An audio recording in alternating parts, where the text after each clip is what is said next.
A lot of people ask me after my presentations, Courtney, how can I be more optimistic? Or Courtney, how are you always so happy? And those are actually two different questions, which I'll get to in a minute. But you can help yourself become more optimistic. The easy thing you can do is shift your focus. You can shift your focus away from yourself, and you can shift your focus away from the here and now, whatever it is that's challenging you. So to shift your focus away from yourself, what I like to do is go out and volunteer, focus on other people. I just was in an elementary school volunteering on Friday, helping measure kids' feet. We're going to bring all new sneakers to every kid in this whole elementary school, and these kids were so excited to have a brand new pair of shoes that fit, and it just made me feel amazingly hopeful.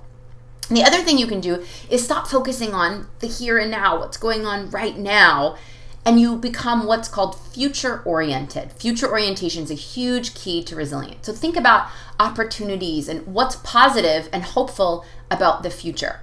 So shift your focus away from me, and away from the here and now, using whatever strategies work for you to get away out of your own head and then to think more about the future.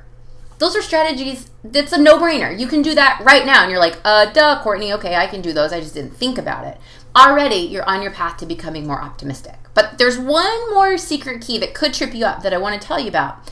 And that is what I mentioned before, that a lot of people think that happiness and optimism are pretty much the same thing. They're not. In fact, if you were just happy all the time, if you're just a naturally happy person and everything was going really well, because let's be honest, happiness is kind of transient. It comes and goes, and often the things that make you happy are not in your control. So it's really hard to count on always being happy. But you can be optimistic even when you're not happy. In fact, those are the moments when you need to be optimistic. If you were just happy, you wouldn't even need optimism to feel better. So don't assume that you can't be optimistic or be an optimist because you're just not happy or you're not a naturally happy person. Detach those two things from each other. Don't wait to be happy before deciding to be optimistic. Optimism starts now. It starts with those focus shifts that we talked about. Don't get it all tangled up with happiness because they don't need to overlap. If you can detach happiness and optimism and realize that optimism is available to you right now, and then shift your focus away from yourself and away from the struggles that you have in this moment, you're on your way to becoming more optimistic about your future already.